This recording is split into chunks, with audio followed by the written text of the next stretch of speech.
Start कर रहे हैं chapter number 10 financial market part B का। ये हमारा बहुत इंपॉर्टेंट चैप्टर है। हालांकि ये चैप्टर पहले बहुत बड़ा हुआ करता था, इसमें बहुत सारे कॉन्सेप्ट्स थे, लेकिन अब इस चैप्टर के अंदर कुछ कॉन्सेप्ट्स डिलीट हो चुके हैं। ठीक है, तो छोटा सा हो गया चैप्टर, लेकिन still it is very important chapter. ठीक है, तो जैसे कि हमारे चैप्टर का नाम है financial market. Market word as a commerce student आपके लिए नया नहीं है, प्लस मार्केट वर्ड को बहुत डिटेल में आप अपने इकोनॉमिक्स में भी पढ़ चुके हो और बिजनेस स्टडीज में भी चैप्टर नंबर 11 जो है हमारा मार्केटिंग रहा है, वो भी हमने पढ़ा है। ठीक है, तो मार्केट होती क्या है, एक मार्केट को आप कैसे डिफाइन करते हो? आप कहते हो कि मार्केट एक प्लेस है, मार्केट एक प्लेटफॉर्म है जो बायर्स और सेलर्स को आपस में एक साथ लेकर आती है। क्यों लेकर आती है? To effect a transaction. क्यों? क्योंकि हमें एक ट्रांजेक्शन करनी है। कैसी ट्रांजेक्शन? बाइंग और सेलिंग ऑफ अ कमोडिटी। कि हमारे पास कोई कमोडिटी है, कोई सामान है जिसे बायर खरीद रहे हैं और सेलर बेच रहे हैं। इसका मतलब मार्केट एक प्लेस, एक प्लेटफॉर्म है जहां पर बायर और सेलर मिल रहे हैं। अब देखो, मार्केट अलग अलग तरीके की होती है। जब हम बोलते हैं ना सब्जी मंडी, तो सब्जी मंडी का मतलब क्या है कि वहां पे सिर्फ सब्जियां मिलते हैं। हम बोलते हैं फर्नीचर मार्केट है, तो वहां पे सिर्फ फर्नीचर बेचा जाता है। इसी तरीके से यहाँ क्या नाम है? Financial market. यानी कि इस चैप्टर में हम बात करेंगे कि ऐसी मार्केट जहां पर फाइनेंस खरीदा और बेचा जाता है। जी हाँ, बिल्कुल, ये चैप्टर आपको इसी के बारे में बताएगा कि किस तरीके से पैसों में हम डील करते हैं। एक ऐसी मार्केट भी होती है जो पैसों में डील करती है, जहां पर पैसों को खरीदा और बेचा जाएगा। तो अब देखो, सबसे पहले थोड़ा सा इंट्रोडक्शन ले लेते हैं चैप्टर का। देखो, आप सभी को पता है कि जो ये बिजनेस है, ये हमारे इकोनॉमिक सिस्टम का पार्ट है। ठीक है, जो भी हम काम कर रहे हैं वो हमारे इकोनॉमिक सिस्टम का पार्ट है, जिसमें मेनली 2 सेक्टर्स होते हैं। कहने को तो 4 सेक्टर्स है, लेकिन मेन हम 2 सेक्टर्स के बारे में ही पढ़ते हैं, which is house holds and firms. वो जो 2 सेक्टर्स है वो कौन कौन से है? हाउस होल्ड और फर्म्स। यहाँ पर हम कहते हैं कि जो हाउस होल्ड्स है वो पैसे को बचाने का काम करते हैं, यानी कि हम लोग जो पैसा है उसे क्या करते हैं? बचाते हैं। वहीं पर जो फर्म्स है, यहाँ पर फर्म्स से हमारा मतलब क्या है? ये कोई कहने वाली बात नहीं है कि बिजनेस फर्म्स ही होंगी, ये बिजनेस फर्म्स ही है। जो बिजनेस फर्म्स हैं उनको हम कहते हैं कि वो कौन है हमारे लिए? इन्वेस्टर्स। तो जो हम पैसा बचाते हैं, हम वो पैसा बचाकर कहाँ लेकर जाते हैं? या तो हम अपने घर की तिजोरी में रख रहे हैं। अगर हम घर की तिजोरी में रख रहे हैं, इसका मतलब उस पैसे का इस्तेमाल हमारी इकोनॉमी में तो नहीं हो रहा, सीधी सी बात। लेकिन अगर उसी पैसे को आप किसी बैंक में जमा करके आ गए, आप अब इतना सबको पता होता है कि शेयर मार्केट में भी पैसा लगाया जाता है, तो आपने वहां पैसा लगा लिया।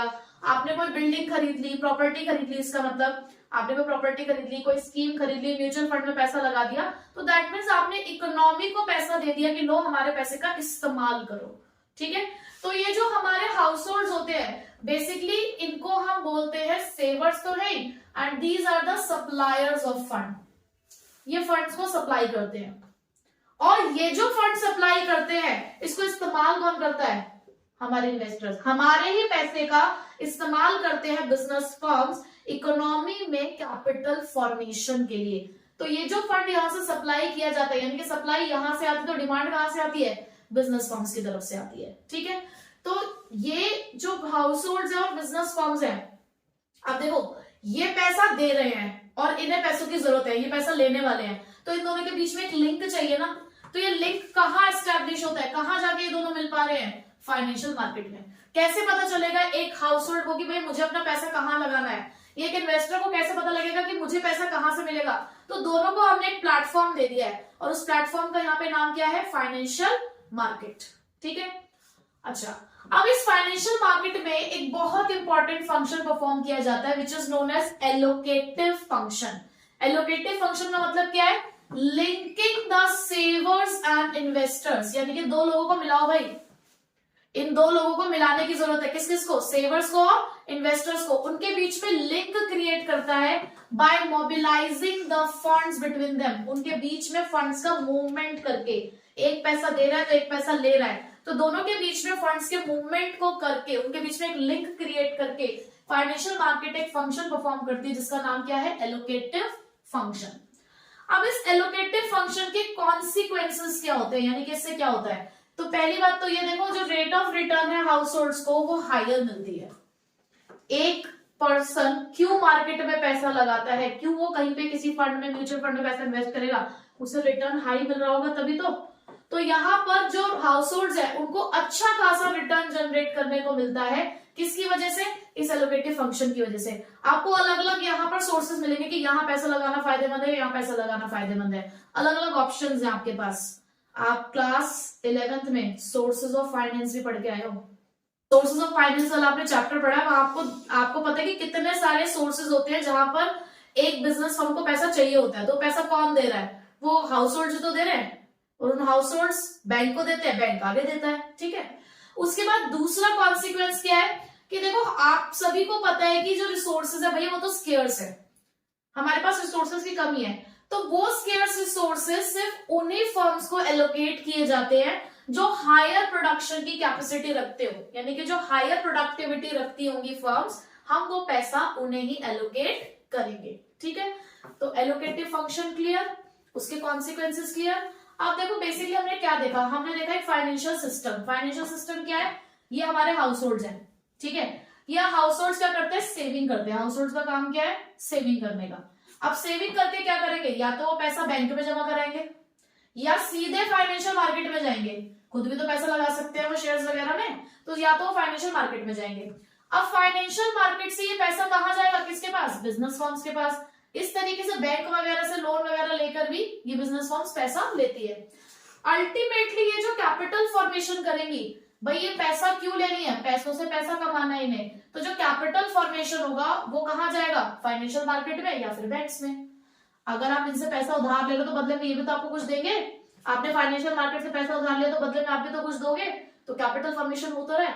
तो ये किस चीज का पार्ट है? हमारा फाइनेंशियल सिस्टम का, ठीक है। तो मीनिंग क्या है फाइनेंशियल मार्केट का?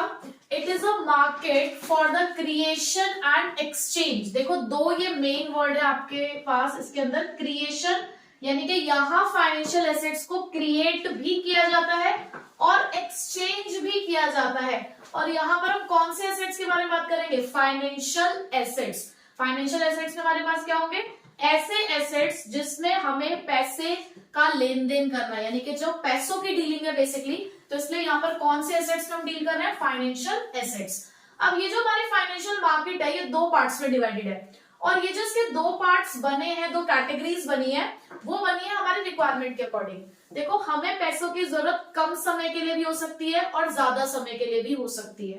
तो अगर हमारी जरूरत सिर्फ 1 साल से कम के समय के लिए, यानी कि हमें पैसा तो चाहिए लेकिन हम जल्दी वापस कर देंगे, बहुत ज्यादा समय के लिए हमें पैसा उधार नहीं चाहिए, तो उसके लिए उन्होंने हमें एक मार्केट बना के दी जिसका नाम है मनी मार्केट। लेकिन वही रिक्वायरमेंट हमारी लंबे समय के लिए है, तो उसके लिए उन्होंने हमें दूसरी मार्केट बनाकर दी जिसका नाम क्या है? Capital market. यानी कि अगर आपकी रिक्वायरमेंट 1 साल तक के लिए है तो मनी मार्केट से आपको पैसा मिलेगा। अगर 1 साल से ज्यादा के लिए आपको पैसा चाहिए तो आप कौन सी मार्केट में जाओगे? कैपिटल मार्केट में। तो मनी मार्केट को शॉर्ट टर्म फंड्स मार्केट कहा जाता है, क्योंकि यहां पर आपको कम समय के लिए पैसा उधार दिया जा रहा है और यहां पर आपकी मीडियम और लॉन्ग टर्म नीड्स को पूरा किया जाता है, इसीलिए ये हमारी मीडियम और लॉन्ग टर्म फंड्स मार्केट है, ठीक है। अब जो मनी मार्केट है वो कहां मिलती है? कहीं नहीं मिलती है। मनी मार्केट की कोई फिजिकल लोकेशन नहीं होती है, ये टेलीफोन के ऊपर या इंटरनेट के थ्रू ही ऑपरेट की जाती है। आप यहाँ पर अपनी टेम्परेरी रिक्वायरमेंट्स को पूरा करते हो, जैसे कि वर्किंग कैपिटल की रिक्वायरमेंट है, यानी कि अपने डे टू डे बिजनेस को चलाने के लिए आपके पास पैसों की कमी हो रही है, तो ऐसे में आप मनी मार्केट से पैसा उधार ले सकते हो। यहाँ पर इंस्ट्रूमेंट्स, इन्हें बोलते हैं इंस्ट्रूमेंट्स, यानी कि किस फॉर्म में आपको पैसा मिलता है। तो एक कॉल मनी होता है, कमर्शियल पेपर होता है, ट्रेजरी बिल्स होते हैं, सर्टिफिकेट ऑफ डिपॉजिट्स होता है। तो ये कुछ हमारे पास इंस्ट्रूमेंट है जिसके थ्रू मनी मार्केट से आप फंड रेज कर सकते हो। पहले आपके कोर्स में इसका पूरा डिस्क्रिप्शन भी था, ये भी पढ़ने होते थे, लेकिन अब ये ओमिटेड हो चुका है, तो इसको आपको नहीं पढ़ना है।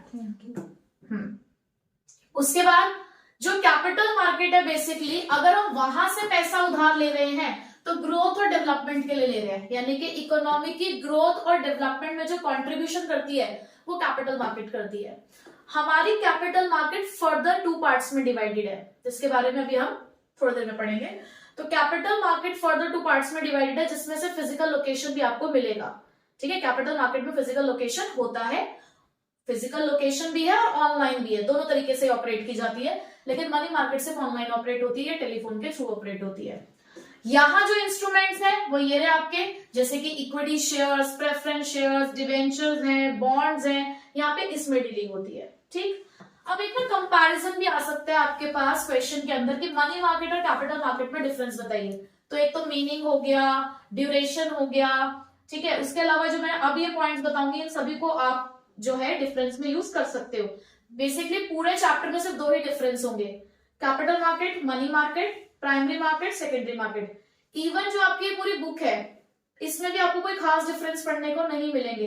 तो ये जो दो डिफरेंस है ना इस चैप्टर के इंपॉर्टेंट है, बहुत ज्यादा चांसेस है कि इन दोनों में से कोई एक डिफरेंस आपको पेपर में देखने को मिल सकता है। ठीक है, तो जरूर पढ़ के जाना डिफरेंस, और डिफरेंस पढ़ने से क्या होगा, कॉन्सेप्ट भी आ जाएगा। तो ये जो मार्केट है मनी मार्केट, ये एक्सपेंसिव है लेकिन ये लेस एक्सपेंसिव है। अब ऐसा क्यों?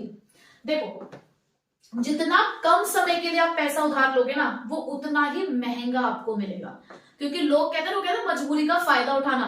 तो जब आपको बहुत कम समय के लिए पैसा चाहिए, बहुत अर्जेंट रिक्वायरमेंट चाहिए, तो अर्जेंट रिक्वायरमेंट आपकी ये पूरा करेंगे ना। तो ऐसे में यहाँ पे जो रेट ऑफ रिटर्न चार्ज किया जाता है, जो रेट ऑफ इंटरेस्ट चार्ज किया जाता है, वो हाई चार्ज किया जाता है।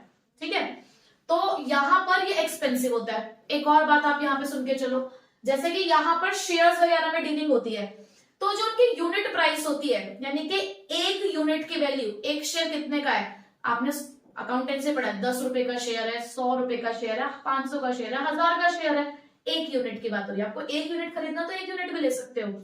लेकिन यहाँ पर एक होता है ट्रेजरी बिल, वो मिनिमम ही 25,000 का मिलता है और फिर वो 25 के मल्टीपल में ही मिलता है। जैसे कि पहला मिनिमम अमाउंट है उसका 25,000, फिर 50,000, 75,000, 1,00,000। तो ये इसीलिए भी एक्सपेंसिव होते हैं क्योंकि इनकी यूनिट वैल्यू ज्यादा होती है, इनकी यूनिट वैल्यू कम होती है। उसके अलावा लेकिन ये हाईली लिक्विड है, यानी कि बहुत जल्दी आप इसको कैश में कन्वर्ट कर सकते हो, लेकिन ये लेस लिक्विड होते हैं क्योंकि यहाँ पे जो ड्यूरेशन है वो लॉन्ग है। लेकिन ये रिस्की भी कम है, कम समय के लिए पैसा उधार दिया जा रहा है इसलिए कम रिस्की है, लेकिन यहाँ पे रिस्क ज्यादा होता है। अब क्योंकि ये रिस्क कम है, अगर रिस्क कम हो तो रिटर्न भी कैसे मिलेगा आपको, लो ही मिलेगा।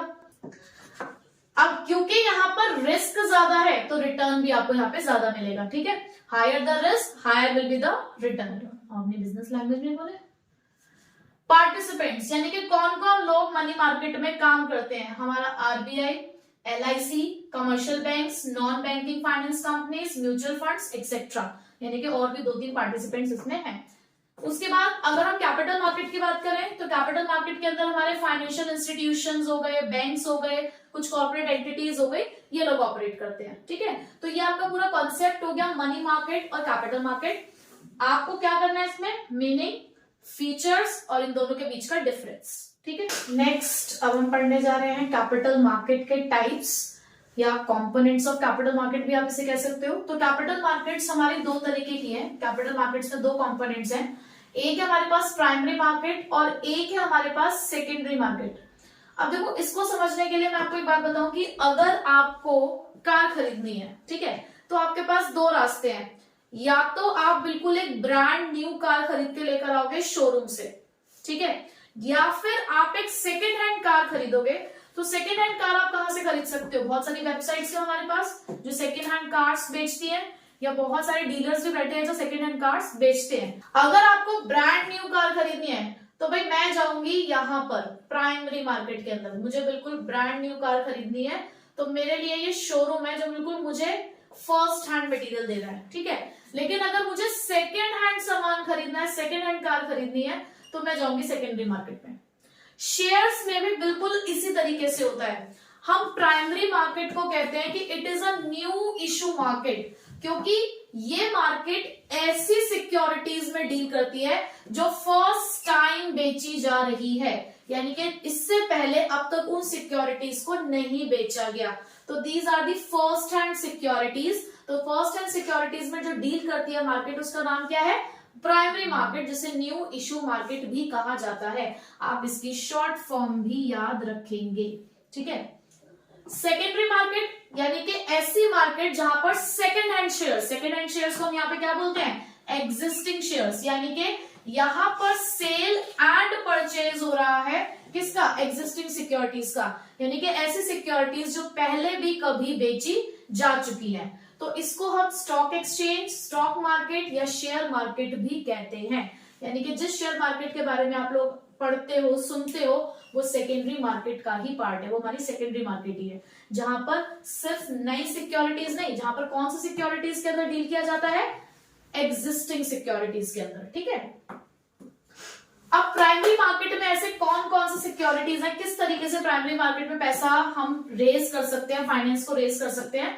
हालांकि पहले इसको भी आपको डिटेल में पढ़ना था प्राइमरी मार्केट को, कि मेथड्स ऑफ रोटेशन क्या होते हैं प्राइमरी मार्केट के, कि ऑफर थ्रू प्रोस्पेक्टस होता है, ऑफर फॉर सेल होता है, राइट इश्यूज होते हैं, ईआईपीओज होते हैं। तो पहले हमें वो पढ़ना होता था, लेकिन ये पोर्शन भी अब आपका सिलेबस से डिलीटेड है।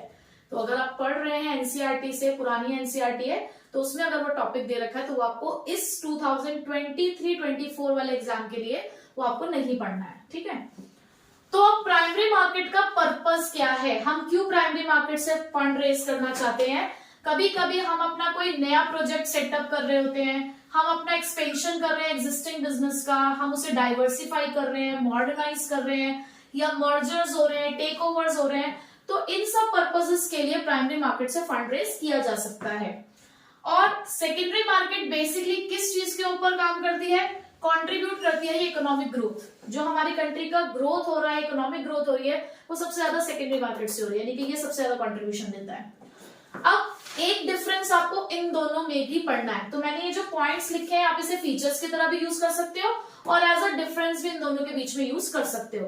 तो पहला डिफरेंस तो मीनिंग ही हो जाता है। Next difference, involvement of company. देखो, प्राइमरी मार्केट में कंपनी डायरेक्टली इन्वॉल्व होती है, कंपनी खुद चाहे तो डायरेक्टली इन्वेस्टर्स को भी सिक्योरिटीज बेच सकती है, या बीच में मिडल मैन का इस्तेमाल करके, ये इंटरमीडियरीज क्या होते हैं, वही ब्रोकर, स्टॉक ब्रोकर्स होते हैं, अंडरराइटर्स होते हैं, तो इनके थ्रू भी अपने शेयर्स को बेच सकते हैं या फिर डायरेक्टली इन्वेस्टर्स के पास भी जा सकते हैं। बट सेकेंडरी मार्केट में सिर्फ ऑनरशिप एक्सचेंज होती है और इसके अंदर कंपनी के इन्वॉल्वमेंट की जरूरत नहीं होती, यानी कि यहाँ पे विदाउट कंपनी के इन्वॉल्वमेंट के भी ऑनरशिप एक्सचेंज की जा सकती है। दूसरा डिफरेंस, कैपिटल फॉर्मेशन के लिए प्राइमरी मार्केट क्योंकि सेवर्स और इन्वेस्टर का डायरेक्ट लिंक प्रोवाइड करती है, तो ये कैपिटल फॉर्मेशन को डायरेक्टली प्रमोट करती है, लेकिन सेकेंडरी मार्केट यही काम इनडायरेक्टली करती है। ये आपके शेयर्स को, ये आपको ऐसी मार्केट देती है कि आपके फाइनेंशियल एसेट्स को यहाँ पर लिक्विडिटी मिलती है, मार्केट मिलती है, जहां पर आप second hand goods, second hand shares में भी डील कर सकते हो, यानी कि एग्जिस्टिंग शेयर्स में।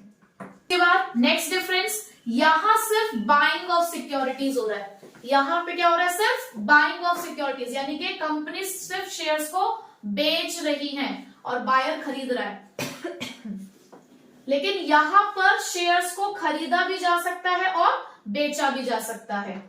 यहां जो प्राइस डिसाइड की जाती है वो मैनेजमेंट के थ्रू डिसाइड की जाती है, यानी कि मैनेजमेंट खुद, कंपनी का जो मैनेजमेंट है वो प्राइस डिसाइड करेगा। यहां प्राइस डिसाइड होगी डिमांड और सप्लाई, जैसे नॉर्मल कमोडिटीज से प्राइस डिसाइड की जाती है, जैसे कि डिमांड और सप्लाई के इंटरसेक्शन पॉइंट से प्राइस डिसाइड की जाती है, बिल्कुल यहां पर भी ऐसे ही काम होता है। ठीक है, इसकी कोई फिजिकल लोकेशन नहीं होती है, इंटरनेट के थ्रू ही ऑपरेट होती है ये, लेकिन ये कुछ स्पेसिफाइड प्लेस पे लोकेट की जा सकती हैं। आपने सुना होगा कुछ स्टॉक एक्सचेंजेस के बारे में जो एक फिजिकल लोकेशन रखती है। ठीक है, तो ये आपका डिफरेंस भी हो गया, कॉन्सेप्ट भी हो गया, मीनिंग भी हो गया। ठीक है, इसका डिफरेंस भी इंपॉर्टेंट है, आपको पढ़ के जाना है जरूर। मार्केट हमारी दो पार्ट्स में डिवाइडेड थी, प्राइमरी मार्केट और सेकेंडरी मार्केट। ठीक है, हम प्राइमरी मार्केट के बारे में पढ़ चुके हैं कि प्राइमरी मार्केट हमारी न्यू इश्यू मार्केट होती है, वहां पे सिक्योरिटीज के अंदर हम फर्स्ट टाइम ही डील करते हैं। इसके अलावा कुछ खास आपको प्राइमरी मार्केट के अंदर नहीं पढ़ना है। हमने प्राइमरी मार्केट और सेकेंडरी मार्केट का डिफरेंस भी पढ़ लिया है, जो कि इंपॉर्टेंट है। मैंने आपको पहले ही बोला है, दो आपने डिफरेंस जरूर पढ़ के जाने इस वाली बुक में से। पहला डिफरेंस कैपिटल मार्केट और मनी मार्केट का, दूसरा डिफरेंस प्राइमरी मार्केट और सेकेंडरी मार्केट का। ठीक है, अब हम पढ़ने जा रहे हैं कि सेकेंडरी मार्केट एक्चुअल में क्या होती है, इसके क्या फंक्शंस है, वो सब चीजें। तो देखो सबसे पहले यहाँ पर हमारे पास है meaning of stock exchange. Meaning of stock exchange के अंदर सबसे पहले स्टॉक एक्सचेंज क्या है देखो, to securities contract regulation act 1956, stock exchange means any body of individuals whether incorporated or not constituted for the purpose of, यानी कि stock exchange क्या है, अ बॉडी ऑफ इंडिविजुअल, चाहे इनकॉर्पोरेट हो चुकी हो चाहे इनकॉर्पोरेट नहीं हुई हो। मेन है कि किस लिए हमने एस्टैब्लिश किया है स्टॉक एक्सचेंज को, for the purpose of assisting, assisting means helping, हम हेल्प करने के लिए हमने इस बॉडी ऑफ इंडिविजुअल को क्रिएट किया। फॉर रेगुलेटिंग और कंट्रोलिंग, उसके अलावा हमें क्या करना है, रेगुलेट करना है, कंट्रोल करना है ऑफ द बिजनेस, किस चीज को, किसी बिजनेस को, किस चीज का बिजनेस है वो, ऑफ बाइंग एंड सेलिंग और डीलिंग इन सिक्योरिटीज। अब देखो मार्केट है, क्या मार्केट का नाम क्या है, शेयर मार्केट है, सेकेंडरी मार्केट है, स्टॉक एक्सचेंज है। तो इस मार्केट में बेचा क्या जा रहा है, फाइनेंशियल एसेट्स, जिसको आप सिक्योरिटीज कहते हैं। तो स्टॉक एक्सचेंज हमने एक ऐसा ऑर्गेनाइजेशन सेटअप किया, एक ऐसा बॉडी ऑफ इंडिविजुअल हमने सेटअप किया जो असिस्ट भी कर रहा है, आपकी मदद भी कर रहा है, उस बिजनेस को रेगुलेट भी कर रहा है, कंट्रोल भी कर रहा है, यानी कि कुछ गड़बड़ी भी नहीं होनी चाहिए। पर वो बिजनेस है किस चीज का, जब यहाँ पे फाइनेंशियल एसेट्स है तो यहाँ पर बिजनेस फाइनेंशियल एसेट्स को खरीदने और बेचने का ही है। ठीक है, तो समझ आ गया सबको स्टॉक एक्सचेंज क्या है, एक बॉडी ऑफ इंडिविजुअल जो किस लिए बनाई गई है, फॉर असिस्टिंग, रेगुलेटिंग और कंट्रोलिंग द बिजनेस, किस चीज का business, buying and selling of securities, और सिर्फ और बाइंग और सेलिंग नहीं, dealing in securities as well. ठीक है, तो चाहे कोई डील भी कर रहा हो सिक्योरिटीज में तो उन सभी को यहाँ पर रेगुलेट, कंट्रोल और असिस्ट कर रहा है कौन, स्टॉक एक्सचेंज। ठीक, नेक्स्ट है हमारे पास फंक्शन ऑफ स्टॉक एक्सचेंज, जिसमें पहला फंक्शन है हमारे पास providing liquidity and marketability to the existing securities. अब देखो जैसे मैंने आपको जब प्राइमरी और सेकेंडरी मार्केट पढ़ाया था तो मैंने आपको एक एग्जांपल दिया था कि कार खरीदने के दो रास्ते हैं, या तो हम बिल्कुल एक ब्रांड न्यू कार खरीदते हैं या फिर हमें अगर सेकेंड हैंड कार खरीदनी हो। सेकेंड हैंड कार खरीदने का ऑप्शन हमारे माइंड में क्यों आता है, क्योंकि अवेलेबल है ना ऐसे चीजें हमारे पास जहां हम सेकेंड कार भी खरीद भी सकते हैं और बेच भी सकते हैं। अगर ये मार्केट नहीं होती सेकेंड हैंड कार्स की तो हमेशा हर किसी को फर्स्ट हैंड कार ही खरीदनी पड़ती ना, सब शोरूम से खरीद के लेकर आते। ऐसे हमारे पास शेयर्स में भी तो है, अगर फर्स्ट टाइम सिक्योरिटीज में ट्रेड किया जा रहा है तो हमें पता है कि प्राइमरी मार्केट है, बट अगर एग्जिस्टिंग शेयर्स है हमारे पास, ऑलरेडी हम शेयर्स खरीद के बैठे हुए, हमें किसी को बेचना है, अब मेरे पास कोई मार्केट ही ना हो इसकी तो फिर तो बस एक बार खरीद लिया सो खरीद लिया। लेकिन स्टॉक एक्सचेंज, ये जो सेकेंडरी मार्केट है हमारे पास, ये हमें एक ऑप्शन देती है कि हमारे पास जो एग्जिस्टिंग सिक्योरिटीज है आप इसे कैश में कन्वर्ट कर सकते हो, आप इसकी एक मार्केट क्रिएट कर सकते हो, इसकी मार्केटेबिलिटी कर सकते हो। मार्केटेबिलिटी मतलब इसमें डील कर सकते हो, सेकेंड हैंड शेयर्स यानी कि एग्जिस्टिंग शेयर्स को खरीद भी सकते हो, बेच भी सकते हो। तो ये आपको एक प्लेटफॉर्म दे रहा है, एक एरिया दे रहा है, एक प्लेस दे रहा है जहां पर आप उन्हें कैश में भी कन्वर्ट कर रहे हो और मार्केट में एज अ कमोडिटी आप उसमें डील भी कर रहे हो। ठीक है, तो देखो जरा, the basic function of stock exchange is the creation of continuous market. आपके पास एक रेडीमेड मार्केट है for the where the securities are bought and sold, जहां पर आप इन्हीं सिक्योरिटीज को या तो खरीद रहे हैं और या फिर बेच रहे हैं। It gives the investor the chance to disinvest and reinvest. Disinvest मतलब पहले पैसा लगाया शेयर्स में, फिर उस शेयर्स को बेच दिया, पैसा वापस आ गया, वो पैसा जो आया उसके बाद कहीं और के शेयर्स खरीद लिए, यानी कि री इन्वेस्ट कर दिया। तो डिसइन्वेस्ट, री इन्वेस्ट का ऑप्शन देते हैं आपको। So this provides both liquidity and easy marketability to already existing securities in the market. तो इस वजह से क्या है कि एक प्रॉपर एक मार्केट मिल रही है, आप अपने सिक्योरिटीज को कैश में कन्वर्ट कर पा रहे हो इजीली। तो यहाँ पर एक बहुत इंपॉर्टेंट फंक्शन है किसी भी स्टॉक एक्सचेंज का कि आपके पास अगर एग्जिस्टिंग सिक्योरिटीज है तो आपको एक मार्केट प्लेस मिल गया जिसमें जाकर आप सिक्योरिटीज को खरीद बेच रहे हो प्लस उसे कैश में कन्वर्ट कर रहे हो। Next, pricing of securities. Normally free market के अंदर, मार्केट इकोनॉमी अगर, तो उसमें आप प्राइस कैसे डिसाइड करते हो, by the intersection point of demand and supply curve. बिल्कुल ऐसा ही यहां पर भी होता है। The share prices on a stock exchange are determined by the forces of demand and supply. यहां पर भी हम अपने स्टॉक एक्सचेंज के अंदर शेयर्स की डिमांड देखते हैं, शेयर्स की सप्लाई देखते हैं। डिमांड और सप्लाई यहां पर भी होते हैं। And the stock exchange is a mechanism of constant valuation through which the prices of securities are determined। और स्टॉक एक्सचेंज एक ऐसा मैकेनिज्म हमारे लिए लेकर आता है जहां पर कॉन्स्टेंटली प्राइसेस की वैल्यूएशन हो रही होती है, यानी कि प्राइसेस बढ़ रही होती है, घट रही होती है, बढ़ रही होती है, घट रही होती है। पर ये कैसे हो रहा है, with the help of demand and supply. Such a valuation provides the important instant information both the buyers and sellers in the market. और ये जो वैल्यूएशन हो रही है भाई डिमांड और सप्लाई के अकॉर्डिंग प्राइसेस चेंज होती रहती है, तो स्टॉक मार्केट आपको प्रॉपर इंफॉर्मेशन देता है कांस्टेंट। जैसे डिमांड सप्लाई मैच होती है प्राइस डिसाइड होती है, आपके पास वो रिफ्लेक्ट हो जाती है प्राइस की, अब क्या प्राइस चल रही है। तो इस तरीके से चाहे आप एक बायर है चाहे आप एक सेलर है, भाई प्राइस तो दोनों को ही जाननी है। जिस चीज में हम डील कर रहे हैं, चाहे आप बायर हो, अगर आप सामान खरीद रहे हो तो भी आपको प्राइस पता होनी चाहिए, अगर आप सामान बेच रहे हो तो भी तो आपको पता होना चाहिए कि किस प्राइस पे आप बेचने जा रहे हो। तो दोनों के लिए ही ये इंफॉर्मेशन बहुत जरूरी है। तो स्टॉक एक्सचेंज आपको पूरा एक मैकेनिज्म देती है जहां पर आपको कॉन्स्टेंटली प्राइसेस के बारे में पूरी लिस्ट पता चलती रहती है। ठीक है, सेफ्टी ऑफ ट्रांजेक्शन। अब भाई देखो, सब कहते हैं कि शेयर मार्केट बहुत रिस्की है। अब जो इन्वेस्टर है, जैसे हमारे जैसे जो इन्वेस्टर्स होते हैं वो डरते हैं कि भाई पैसा लगाएं ना लगाएं, क्या गारंटी है। देखो गारंटी तो कुछ नहीं है, बात है कि क्या शेयर मार्केट सेफ है।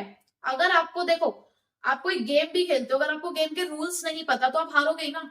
अगर आपको गेम खेलना ना होता और गेम के रूल्स ना पता हो तो भाई आप हारोगे ही हारोगे, चाहे वो गेम कितना भी आसान हो, चाहे आप सिर्फ एक सिंपल से वो जो सांप सीढ़ी हो वो खेल रहे हो, या फिर आप लूडो खेल रहे हो, जीरो काटा खेल रहे हो, सभी में टेक्निक होती है जीतने की। तो अगर आपको वही नहीं पता तो भाई आप हारोगे। ठीक, सेम का हमारे इसका भी है, इसको भी लोग कहते हैं ना कि एक तरीके का गेम है। तो शेयर मार्केट को भी अगर आपको खेलना आता है तो भाई रिस्की नहीं है, आप उस रिस्क को भी झेल जाओगे। नहीं खेलना आता है तो फिर तो वही है, चांस है, जीत भी सकते हो और हार भी सकते हो। लेकिन सेफ्टी क्या है, किसके साथ डील करना है किसके साथ डील नहीं करना है, ये कैसे पता चलेगा। तो स्टॉक एक्सचेंज आपकी ट्रांजेक्शन की सेफ्टी देता है। कैसे देता है, देखो, the membership of the stock exchange is well regulated. क्यों, क्योंकि यहां पर ना जितने भी प्लेयर्स है मार्केट के, यहाँ पे इनको प्लेयर्स ही बोला जाता है कि जितने प्लेयर्स है मार्केट के, प्लेयर्स मतलब चाहे आप एक इन्वेस्टर्स हो, चाहे आप इन्वेस्टर हो, ब्रोकर हो, इंटरमीडियरी यानी के हो, या फिर आप एक इशूअर हो, सबका रजिस्ट्रेशन होता है। सबको अपना एक रजिस्ट्रेशन कराना है, अपना एक मेंबरशिप नंबर लेना है, अगर आप रजिस्टर्ड स्टॉक एक्सचेंज के साथ डील करते हो तो। ठीक है, बहुत से लोग होते हैं जो आपको शेयर मार्केट के नाम पे ठगते भी हैं कि शेयर मार्केट का काम कर लो, और वो आपको पता नहीं कौन कौन सी ऐप डाउनलोड करा देते हैं और उसके थ्रू आपको खिलवाते हैं, बट वो गलत है। तो यहाँ पर जो मेंबरशिप है वो वेल रेगुलेटेड है and its dealings are well defined according to the existing legal framework. क्योंकि इसका भाई एक लीगल फ्रेमवर्क बना हुआ है, आपने डेफिनेशन एक्ट के अकॉर्डिंग पढ़ी है, दैट मीन्स लॉ है, तभी तो आपने वो डेफिनेशन पढ़ी है एक्ट के अकॉर्डिंग। एक्ट बना है ना, इसका मतलब लॉ रेगुलेट कर रहा है इसको। तो लीगल फ्रेमवर्क के अकॉर्डिंग स्टॉक एक्सचेंज काम करता है and this ensures that investing public gets a safe and fair deal on the market. तो ये इस बात को इंश्योर करते हैं कि जो भी पब्लिक हमारी मार्केट में आ रही है उनको एक फेयर डील मिले। ठीक है, तो सेफ्टी है। फोर्थ है कंट्रीब्यूट्स टू इकोनॉमिक ग्रोथ। देखो जब भी हम सुनते हैं ना कि शेयर मार्केट डूब रहा है तो कहीं ना कहीं माइंड में क्या आता है, कहीं ना कहीं क्या न्यूज आती है, इकोनॉमी डूब रही है। तो दैट मीन्स शेयर मार्केट का एक बहुत बड़ा इम्पैक्ट है हमारी इकोनॉमी के ऊपर। तो शेयर मार्केट इकोनॉमिक ग्रोथ को कंट्रीब्यूट करता है, स्टॉक एक्सचेंजेस इकोनॉमिक ग्रोथ को कंट्रीब्यूट करते हैं। A stock exchange is a market in which the existing securities are resold or traded। देखो ये लाइन आप कितनी बार पढ़ चुके हो, कितनी बार पॉइंट में आ रही है, तो इससे मतलब हर जगह लिख सकते हो इसको, लेंथ बढ़ाने के लिए तरीका है ये। Through this process of disinvestment and reinvestment, saving is channelized into their most productive investment avenues। Avenues मतलब होता है प्रोजेक्ट्स या अपॉर्चुनिटीज। तो ये जो आप बार बार पैसे को निकाल रहे हो, लगा रहे हो, आपको लगा कि अभी यहाँ पे ना सामान सस्ता मिल रहा है तो आपने खरीद लिया। उसके बाद आपने क्या किया, कहीं पे आपके वो जो शेयर्स है हाई प्राइस में बेचे जा रहे हैं तो वहां जाके आपने उनको बेच दिया। तो आप क्या कर रहे हो, इन्वेस्ट कर रहे हो, डिसइन्वेस्ट कर रहे हो, री इन्वेस्ट कर रहे हो। तो इससे क्या हो रहा है, आपकी जो सेविंग्स है भाई, वो पैसा तिजोरी में रखने से तो कोई फायदा नहीं था, आपने उसे अपनी इकोनॉमी में मोबिलाइज कर दिया, घुमा दिया, उसे चैनलाइज कर रहे हो, आप उसका यूसेज कर रहे हो। तो इससे क्या हो रहा है कि मोस्ट प्रोडक्टिव जगह पर आपका पैसा जाकर लग रहा है। तो इससे फायदा होगा ना, हमारी इकोनॉमी में क्या हो जाएगा, कैपिटल फॉर्मेशन। आपने पहले 10,000 लगाए, वो 10,000 12,000 हो गए, आपने 12,000 इन्वेस्ट कर दिए, वो 12,000 15,000 हो गए।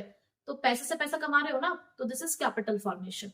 ठीक, spreading of equity cult. Equity cult का मतलब होता है the behaviour of the investor. हमें यहाँ पर इन्वेस्टर के बिहेवियर को इन्फ्लुएंस करना है। बेसिकली हमें क्या करना है, लोगों को समझाना है कि भाई क्या फायदे हैं शेयर मार्केट के, स्टॉक एक्सचेंज आपकी मदद कैसे कर सकता है। हमें उनके बिहेवियर को लेकर जाने के स्टॉक एक्सचेंज की तरफ चलें, पैसा लगाएं लोग, क्योंकि ना पैसों की जरूरत है इसीलिए।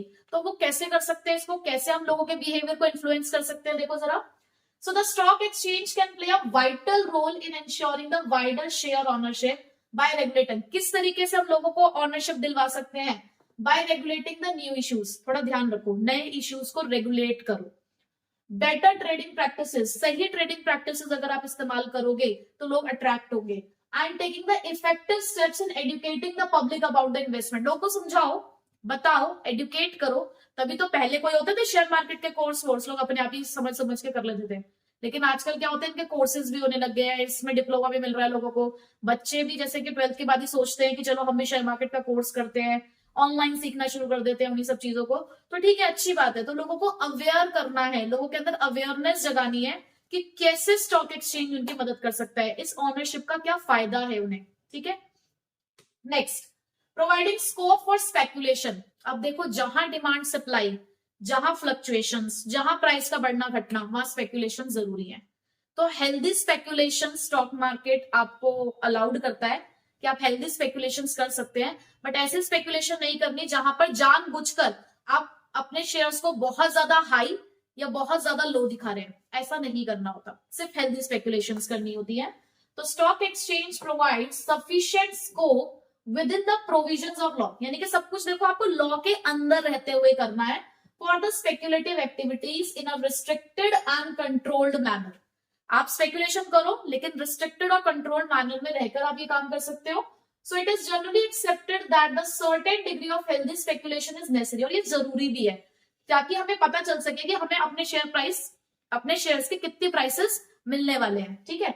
सो it is necessary to ensure the liquidity and price continuity in the stock market. और भाई जो बायर बैठा है, सेलर बैठा है, ब्रोकर बैठा है, उसे पता चलना चाहिए ना कि क्या मार्केट प्राइस चल रही है इस टाइम पे. तो उन सब चीजों के लिए हेल्दी स्पेकुलेशन जरूरी है. ठीक. नेक्स्ट है ट्रेडिंग एंड सेटलमेंट प्रोसीजर. भाई अब आप शेयर्स को खरीदेंगे और बेचेंगे तो किस तरीके से खरीदे बेचेंगे, कैसे सेटलमेंट होगा, अब हम वो पढ़ने जा रहे हैं. देखो अब तो क्या होता है, अब जो ट्रेडिंग होती है वो ऑनलाइन होती है. ऑनलाइन है, स्क्रीन बेस्ड है, इलेक्ट्रॉनिक सिस्टम आ गया है, कंप्यूटर के ऊपर सारा काम होता है. लेकिन आज का पढ़ने से पहले हम ये पता कर लें कि पहले क्या होता था. ठीक है. थोड़ा सा पुराना पढ़ लेते हैं कि पहले क्या होता था.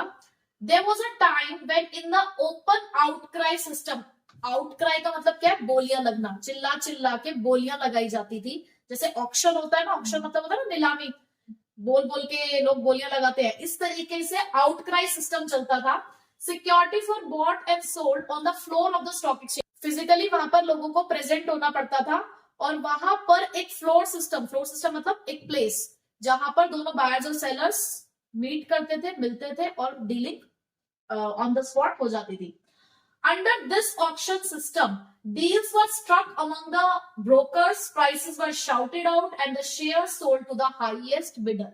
तो वहां पे क्या हो रहा है कि इस ऑक्शन सिस्टम के अंदर जो डील है वो ब्रोकर्स के बीच में, सबके अपने अपने ब्रोकर्स वहां खड़े हो जाया करते थे, बोली लगाया करते थे शेयर्स के लिए, और जो भी हाईएस्ट बिडर उन्हें मिलता था उसको वो शेयर्स दे देते थे.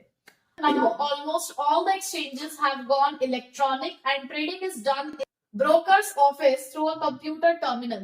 लेकिन अब जो है, अब आपकी ट्रेडिंग कह सकते हो कंप्यूटर तक रिस्ट्रिक्ट हो गई है. वो भी ब्रोकर कर देता है हमारे लिए सारे काम. उसी कंप्यूटर सिस्टम पे हमारा एक अकाउंट ओपन करता है, उस अकाउंट के थ्रू हमारी सारी ट्रांजेक्शन वो करता है. ठीक है. उसके बाद a stock exchange has its main computer system with many terminals spread across the country. एक स्टॉक एक्सचेंज के पास अपना एक मेन सिस्टम होता है. जैसे बैंक में जाते हो, बैंक में ब्रांच मैनेजर का एक अलग कैबिन दिख रहा होता है, वो बिल्कुल अलग बैठता है, उसका बाकी का स्टाफ अलग एरिया में बैठा होता है. लेकिन उस ब्रांच मैनेजर का जो कंप्यूटर होता है उसके पास वहां रखे हुए सभी कंप्यूटर का एक्सेस होता है. वो चाहे तो अपने कंप्यूटर से उन सभी कंप्यूटर्स को ऑपरेट कर सकता है. लाइकवाइज स्टॉक एक्सचेंज का भी यही काम है.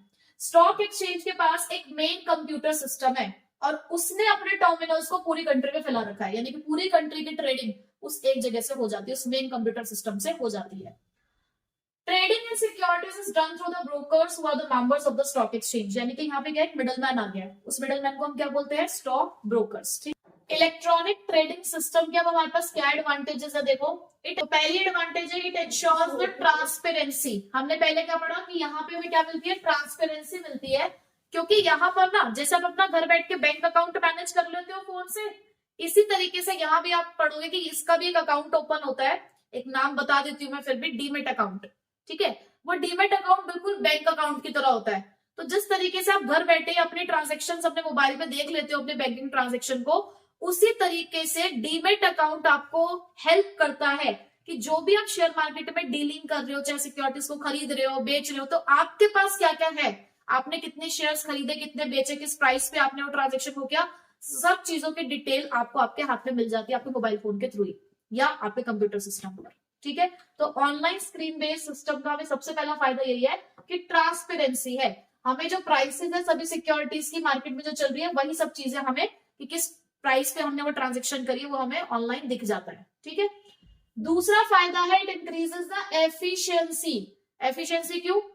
हमें बायर को सेलर को ढूंढने की जरूरत नहीं है, सेलर को बायर को ढूंढने की जरूरत नहीं है। हमने अपनी कोटेशन डाल दी है इधर से, वो अपनी कोटेशन डाल देते हैं, प्राइस कोटेशन जहां पे मैचिंग होती है अपने आप डीमेट अकाउंट के अंदर मैच होकर ट्रांजेक्शन हो जाती है, कुछ भी करने की जरूरत नहीं है। तो यहाँ पे एफिशिएंसी क्यों है? टाइम सेव होता है। So it increase the efficiency of information being passed on because it helps in fixing the prices efficiently, क्योंकि यहाँ पे प्राइस अपने आप फिक्स हो जाती है, ऑटोमेटिकली प्राइसेस फिक्स हो रही है, मैचेस हो रहे हैं। जो कंप्यूटर स्क्रीन है वो डिस्प्ले कर देती है सारी इंफॉर्मेशन जो है प्राइसेस के बारे में और कैपिटल मार्केट के डेवलपमेंट के बारे में, और यहाँ पर प्राइसेस को इन्फ्लुएंस भी किया जाता है, क्योंकि देखो वहां पर दिख रहे हैं कि कितने बायर्स हैं, कितने सेलर्स हैं। अगर कल को आप शेयर मार्केट की थोड़ी सी पढ़ाई करोगे तो वहां पे लोग पता क्या करते हैं, वो लोग वो बनाते हैं, कुछ चार्ट्स बनाते हैं स्पेकुलेशंस करने के लिए कि कल मार्केट कैसी हो सकती है, आज कैसी हो सकती है। तो वो सब चीजें क्या है? एफिशिएंसी, यानी कि आपको प्राइस का थोड़ा सा आइडिया हो जाता है। It increases the efficiency of operations since there is a reduction in time, cost and risk of error. ढूंढने की जरूरत नहीं है ना एक दूसरे को, तो टाइम बच रहा है, कॉस्ट बच रही है और एरर के चांसेस कम है। क्यों? क्योंकि ऑनलाइन आपको सब कुछ यहाँ पर दिख रहा है। People all over the world and even abroad who wish to participate in stock exchange can buy or sell securities through the brokers members without knowing each other। जान पहचान बढ़ाने की जरूरत नहीं है। आपको पता है कि एक रजिस्टर्ड ब्रोकर है, आपको कोई शेयर्स खरीदने या बेचने, उस ब्रोकर के थ्रू आपने ट्रांजेक्शन कर लेनी है। तो यहाँ पर चाहे आप कहीं पर भी हो, चाहे आप अब्रॉड में हो, चाहे अपनी कंट्री में ही हो, आप स्टॉक एक्सचेंज के थ्रू ये काम कर सकते हो। A single trading platform has been provided and businesses transacted at the same time all the trading center। आपको पता है ना स्टॉक मार्केट कितने बजे खुलती है? सुबह 9:15 बजे, 9:15 9:30 इसके बीच में हमारी स्टॉक मार्केट काम करना शुरू कर देती है और 3:30 बजे तक, 3 साढ़े 3 बजे तक हमारा वो चलता है स्टॉक मार्केट का काम। सभी जगह पर ये सेम चीज है। तो यहाँ पर हमारे पास एक सिंगल ट्रेडिंग प्लेटफॉर्म है जहां पर सारे बिजनेस यानी कि जितने भी ट्रेडिंग सेंटर्स हैं सब एक ही टाइम पे काम कर रहे होते हैं। So all the trading centers spread all over the country have been brought into the trading platform, यानी कि सेम टाइम पे जितने भी ट्रेडिंग सेंटर्स हैं वो सभी सेम टाइम पे ऑनलाइन आएंगे और ऑनलाइन आके जो भी ट्रांजेक्शन्स चल रही होंगी वो चलेंगी। ठीक है, तो हमें ये सब फायदे हैं कि ट्रांसपेरेंसी मिल रही है, एफिशिएंसी है, कहीं पर भी बैठे हो हम स्टॉक मार्केट के साथ डील कर सकते हैं, सिंगल ट्रेडिंग प्लेटफॉर्म मिल गया है हमें, टाइम कॉस्ट मनी सब कुछ सेव हो रहा है हमारा। तो ये सारे हम एडवांटेज है किस चीज के? इलेक्ट्रॉनिक ट्रेडिंग सिस्टम के। ठीक है, नेक्स्ट टॉपिक है हमारा स्टॉक एक्सचेंज। हमारी जो कैपिटल मार्केट है वो 2 पार्ट्स में डिवाइडेड है, प्राइमरी और सेकेंडरी। जब प्राइमरी मार्केट की बात करते हैं तो प्राइमरी मार्केट में जो भी सिक्योरिटीज होती हैं वो फर्स्ट टाइम ट्रेड हो रही होती है, वहां पे होती है सिर्फ बाइंग ऑफ सिक्योरिटीज, जिसका दूसरा नाम था न्यू इशू मार्केट। ठीक है, लेकिन जो सेकेंडरी मार्केट की हम बात कर रहे हैं तो सेकेंडरी मार्केट डील करती है एग्जिस्टिंग सिक्योरिटीज के अंदर, यानी कि जिन सिक्योरिटीज में हम ऑलरेडी ट्रेड कर चुके हैं यहां हम उन सिक्योरिटीज की बात करते हैं। तो ये जो सेकेंडरी मार्केट है जिसे आप शेयर मार्केट कहते हो, स्टॉक मार्केट कहते हो, उसी के बारे में हम यहाँ डिस्कस कर रहे हैं, उसी का नाम है स्टॉक एक्सचेंज। चलो तो स्टॉक एक्सचेंज का मीनिंग और फंक्शंस हम ऑलरेडी डिस्कस कर चुके हैं। अब हम इसके अंदर यूज होने वाली कुछ टर्म्स पढ़ते हैं कि क्या क्या टर्म्स है जो यहाँ पर यूज होती है। तो एक टर्म है यहाँ पर डीमेटलाइजेशन। देखो जो हमारा पहला सिस्टम था शेयर मार्केट के अंदर, उसके अंदर क्या होता था कि जब भी आपको शेयर्स इश्यू किए जाते थे तो बदले में एक शेयर सर्टिफिकेट मिलता था, यानी कि फिजिकल फॉर्म में आपके पास एक सर्टिफिकेट आता था। अब उस सर्टिफिकेट के चोरी हो जाने के चांसेस, फॉल्स सर्टिफिकेट्स यानी कि नकली सर्टिफिकेट्स बनते थे, और भी बहुत सारी ऐसी प्रॉब्लम्स थी जो उस शेयर सर्टिफिकेट के साथ जुड़ी हुई थी कि नकली सर्टिफिकेट्स बन जाते हैं या चोरी हो जाता है, खो गया आपका सर्टिफिकेट, तो बहुत सारी ऐसी प्रॉब्लम थी। और प्लस धोखाधड़ी भी हो ही रही थी हमारी शेयर मार्केट के अंदर। तो एक कॉन्सेप्ट आया डीमेटलाइजेशन, जिसके अंदर ये मैंडेटरी हो गया कि अगर आप शेयर मार्केट में डील करते हो तो आपको एक अकाउंट खोलना पड़ेगा। जिसको नाम दिया गया डीमेट अकाउंट। सुना होगा आपने, ये आपने नाम सुना होगा डीमेट। ये डीमेट अकाउंट इस डीमेटलाइजेशन से ही आया है, जहां पर आपके फिजिकल शेयर सर्टिफिकेट हो, यानी कि वो जो फिजिकल फॉर्म है उसको हम ऑनलाइन फॉर्म में कन्वर्ट कर रहे हैं, एक इलेक्ट्रॉनिक एंट्री के फॉर्म में कन्वर्ट कर रहे हैं। जैसे कि नॉर्मली आप ऑनलाइन ट्रांजेक्शन करते हो ना, आप कहते हो सर किसी से आपने 10,000 रुपए लेने हैं, आपने उसे कहा कि ऑनलाइन ट्रांसफर कर दो, तो वो आपके अकाउंट में जब 10,000 रुपीज ट्रांसफर करेगा तो आपके अकाउंट में रिफ्लेक्ट हो जाता है कि आपने 10,000 रिसीव कर लिया है। क्या आपके हाथ में कैश आ गया होता है? नहीं, आपके अकाउंट में एक एंट्री हो जाती है। इसी तरीके से डीमेटलाइजेशन के अंदर जितने भी हमने शेयर्स ले रखे होंगे, तो जब हम इस प्रोसेस को करवाएंगे तो यही चीज जो हमारे हाथ में थी अब तक, जो इलेक्ट्रॉनिक फॉर्म में, जो फिजिकल फॉर्म में थी, अब वो इलेक्ट्रॉनिक फॉर्म में कन्वर्ट हो जाती है। ठीक है, तो डीमेटलाइजेशन क्या है? एक ऐसी प्रोसेस जहां पर शेयर सर्टिफिकेट्स को किस में कन्वर्ट कर दिया गया है? एक ऑनलाइन एंट्री, एक इलेक्ट्रॉनिक एंट्री। जैसे हम अपना बैंक अकाउंट मेंटेन करते हैं, बिल्कुल वैसे ही डीमेट अकाउंट मेंटेन किया जाता है। Demat account is just like a bank account. जैसे वहां पर पैसे निकालते हो तो एक एंट्री होती है, पैसे डालते हो तो एक एंट्री होती है, ऐसे ही यहाँ पर जब आप शेयर्स खरीदोगे तो एक एंट्री होगी, जब आप शेयर्स बेचोगे तो एक एंट्री होगी। ठीक है, पर एक और कॉन्सेप्ट है यहाँ पर, ये तो हो गया डीमेटलाइजेशन। एक और आपको नाम सुनने को मिलता है कई बार, रीमेटलाइजेशन। अब ये क्या होगा? जब हम फिजिकल फॉर्म ऑफ शेयर्स को इलेक्ट्रॉनिक एंट्री में कन्वर्ट करते हैं तो उसे हम क्या बोल रहे हैं? डीमेटलाइजेशन। जब हम इसका रिवर्स जाएंगे, यानी कि जब हम इलेक्ट्रॉनिक एंट्री को फिर से फिजिकल फॉर्म में कन्वर्ट करेंगे तो उसे हम क्या बोलेंगे? रीमेटलाइजेशन। ठीक है, नेक्स्ट डिपोजिटरी क्या होता है? अब डिपोजिटरी क्या है? एक इंस्टीट्यूशन है, एक ऑर्गेनाइजेशन है which hold the securities in electronic form. यानी कि ये जो आप इलेक्ट्रॉनिक एंट्री करा रहे हो, तो इस इलेक्ट्रॉनिक एंट्री को अपने पास रख कौन रहा है? वो कौन है? वो एक डिपोजिटरी है। अब इंडिया के अंदर दो तरीके की डिपोजिटरी है हमारे पास। इंडिया के अंदर दो डिपोजिटरीज है, नेशनल सिक्योरिटीज डिपोजिटरीज लिमिटेड, NSDL, जो फर्स्ट एंड लार्जेस्ट डिपोजिटरी है इंडिया के अंदर। उसके बाद central depository service limited, CDSL, ये सेकंड है और इसे प्रमोट किया गया है बॉम्बे स्टॉक एक्सचेंज और बैंक ऑफ इंडिया के थ्रू। ठीक है, आपको सिर्फ नाम याद रखने हैं कि कौन सी दो डिपोजिटरीज है हमारे पास। ठीक है, नेक्स्ट, अब ये डिपोजिटरी पार्टिसिपेंट कौन होते हैं? ये डिपोजिटरी पार्टिसिपेंट होते हैं द इंटरमीडियरीज, यानी कि जो एजेंट है, जो लिंक है किसके बीच का?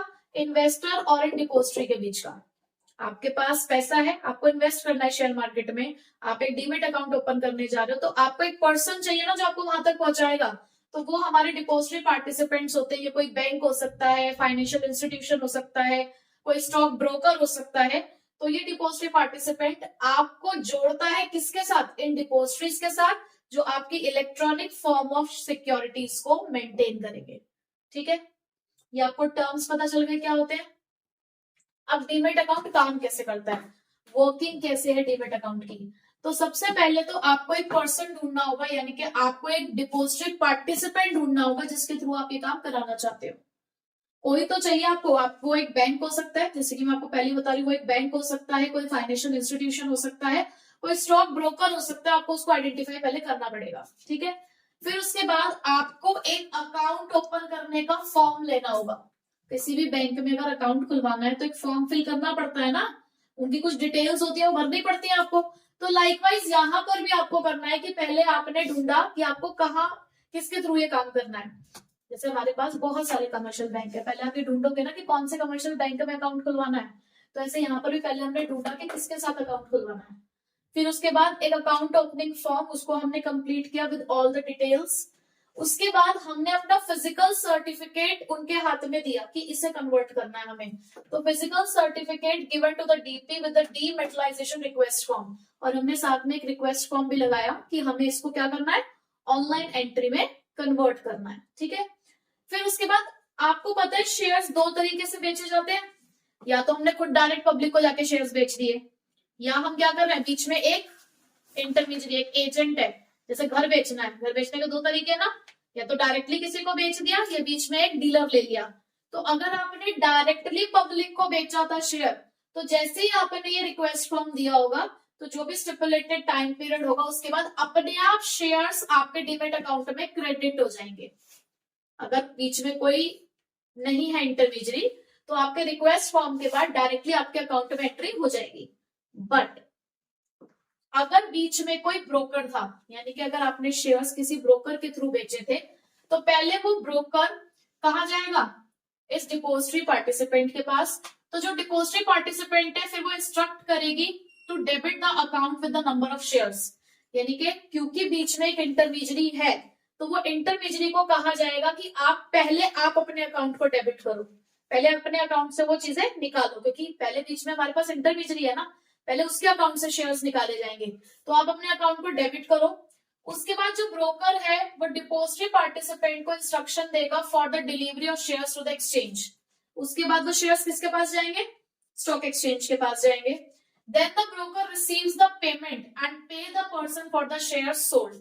उसके बाद ब्रोकर के पास पैसा आएगा, वो उस इंसान को पैसा देगा, उस पर्सन को पैसा देगा जिसने अपने शेयर्स बेचे होंगे। ठीक है, यानी कि बीच में ब्रोकर ही सारे काम कर रहा है।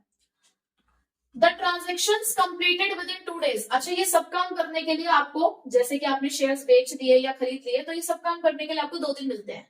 इसे बोलते हैं T+2 बेसिस सेटलमेंट पीरियड। क्या बोलते हैं, T+2। T मतलब होता है ट्रांजेक्शन डे, T+2 मतलब क्या है, T का मतलब क्या है यहाँ पे, ट्रांजेक्शन डे। तो ट्रांजेक्शन डे और 2 दिन, तो इस बेसिस पर आपको सेटलमेंट करना होता है। तो इस तरीके से आपका डीमेट अकाउंट काम करता है। डीमेट सिस्टम बिल्कुल वैसा ही है जैसे एक बैंक अकाउंट मेंटेन होता है। ठीक है, नेक्स्ट हमें पढ़ना है trading procedure of stock exchange. इसका डायरेक्ट क्वेश्चन आने का चांस तो कम होता है, हाँ, लेकिन केस स्टडी में इसका क्वेश्चन आ सकता है, जहां पर एक पैराग्राफ के अंदर आपको एक केस दे रखा होगा और 1-2 पॉइंट प्रोसीजर के उन्होंने ऑलरेडी मेंशन कर रखे होंगे। तो क्वेश्चन इस तरीके से आता है कि आपको आइडेंटिफाई करना होगा कि ऊपर कौन से वाले जो हमारे पॉइंट्स थे वो कवर अप हुए हैं, और उसके आगे के 3 पॉइंट या आगे के 4 पॉइंट आपसे पूछे गए होंगे। ठीक है, तो ज्यादातर इसका केस स्टडी का ही क्वेश्चन आता है, बट फिर भी करना तो हमें दोनों ही तरीके से है।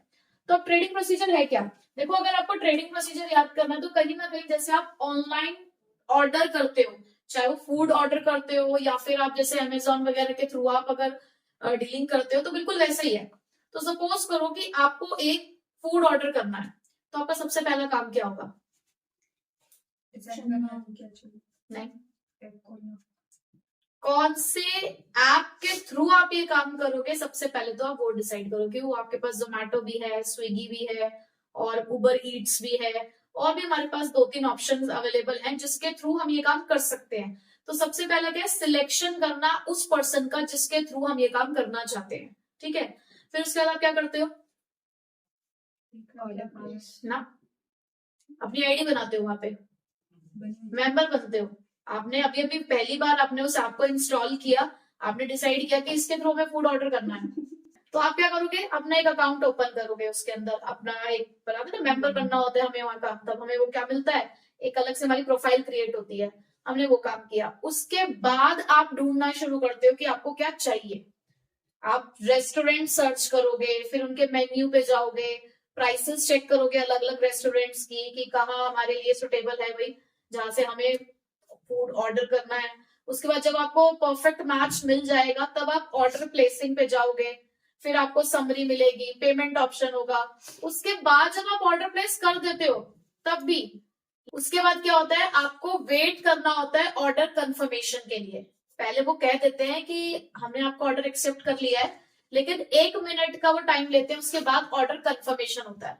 ऑर्डर कंफर्मेशन के बाद आपको एक ऑर्डर नंबर मिलता है, ठीक है, और उसके बाद आगे का प्रोसेस होता है, और जैसे भी होगा उसके बाद आपके पास फूड की डिलीवरी हो जाती है। कुछ कुछ इसी तरीके से हम यहाँ पर भी काम करते हैं। तो जब आपको स्टॉक एक्सचेंज से शेयर्स खरीदने हैं या अपने शेयर्स बेचने हैं, तो सबसे पहले आपको सिलेक्शन करना होगा एक ब्रोकर का। आप पहले एक ब्रोकर के पास जाओगे जिसके थ्रू आप ये काम कराना चाहते हो। तो एक ब्रोकर क्लाइंट एग्रीमेंट होता है जिसको हमें फिलअप करना होता है, जिसके लिए वो हमसे हमारी कुछ डिटेल्स मांगते हैं, जैसे कि हमारा पैन नंबर, ठीक है, एड्रेस हो गया, डेट ऑफ बर्थ हो गई, उसके अलावा और भी बहुत सारी चीजें हैं जो हमसे मांगते हैं, जिसमें पैन नंबर मैंडेटरी होता है।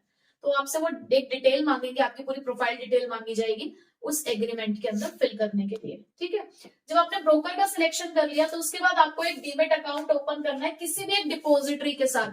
अब आपको पता है ना कि डिपोजिटरी कौन होते हैं, तो इसलिए मैंने आपको टर्म्स पहले ही बता दी थी कि ये क्या क्या टर्म्स है। तो किसी भी एक डिपोजिटरी के साथ आप अपना एक डीमेट अकाउंट ओपन करोगे, ठीक है। डीमेट अकाउंट को बेनिफिशियरी अकाउंट भी कहा जाता है, ठीक है, बेनिफिशियरी ऑनर अकाउंट भी कहा जाता है, तो उस नाम से भी आपको देखने को मिल सकता है। डीमेट अकाउंट के साथ साथ आपको एक बैंक अकाउंट भी खोलना होगा जिसके थ्रू आप अपनी सारी ट्रांजेक्शन्स यहाँ पर करोगे, ठीक है।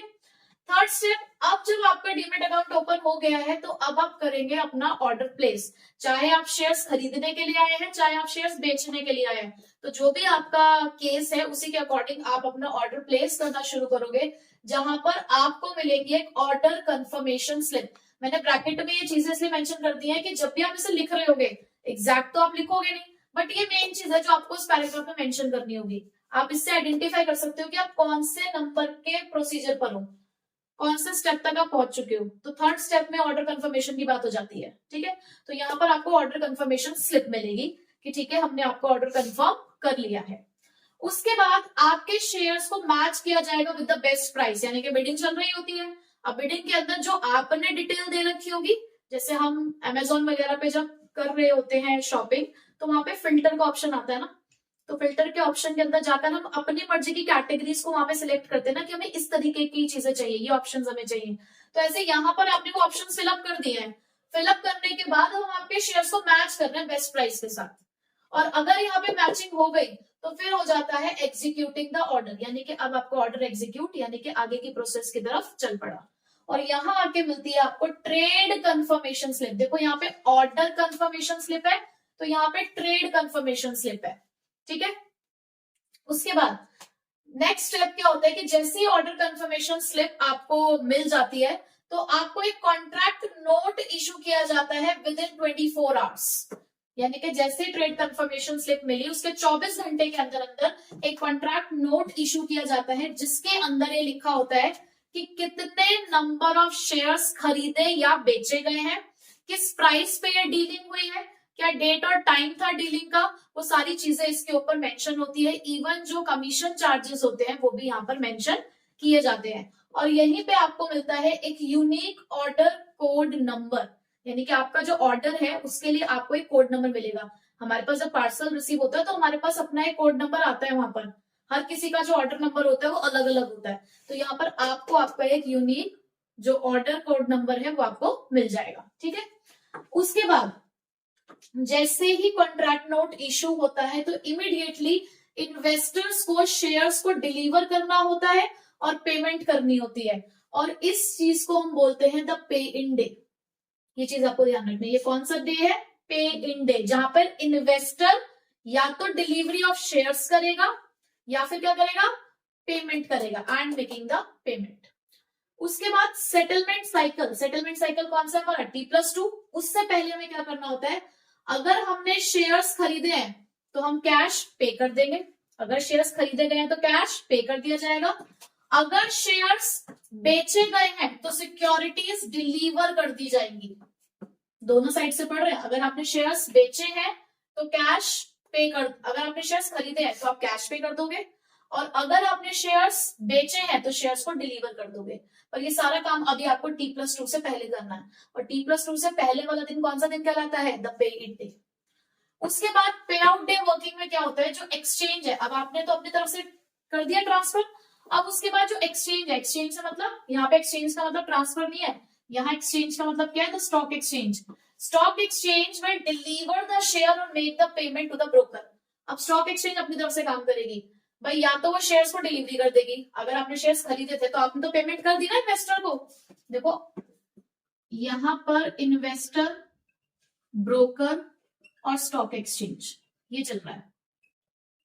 सबसे पहले पे इन डे पे क्या हुआ कि इन्वेस्टर ने ब्रोकर को क्या कर दिया है, अगर उसने खरीदे थे शेयर्स तो उसने पेमेंट कर दिया, ठीक है।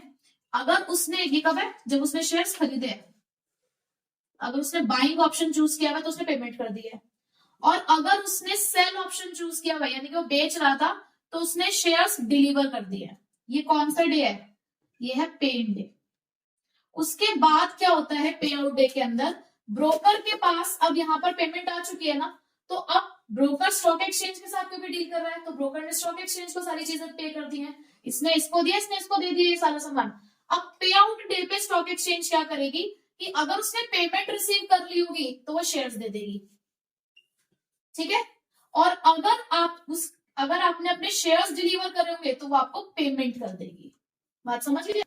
तो पे आउट डे में स्टॉक एक्सचेंज की तरफ से काम हो रहा है, पे इन डे में इन्वेस्टर्स की तरफ से काम हो रहा होता है, ठीक है। लास्ट में क्या होगा भाई, जैसे ये सारे फॉर्मेलिटीज आपकी कंप्लीट हो जाएंगी, डिलीवरी ऑफ शेयर्स हो जाएगा आपके डेबिट अकाउंट में, यानी कि अगर आपने शेयर्स खरीदे होंगे तो वो आपके अकाउंट में रिफ्लेक्ट हो जाएंगे, बेचे होंगे तो आपके अकाउंट से डिडक्ट होकर आपको नंबर ऑफ शेयर्स दिख जाएंगे कि अब आपके पास नंबर ऑफ शेयर्स कितने हैं, ठीक है। तो ये पूरा हमारा प्रोसीजर है किसका, ट्रेडिंग प्रोसीजर, कि किस तरीके से स्टॉक एक्सचेंज के अंदर काम होता है, ठीक है। Securities exchange board of India, देखो आपने एक चैप्टर पढ़ा होगा इकोनॉमिक्स के अंदर, मनी एंड बैंकिंग, उसमें आपने सेंट्रल बैंक के बारे में पढ़ा है। तो सेंट्रल बैंक क्या होता है, apex body who manages controls regulates, सभी याद कर रखा है ना।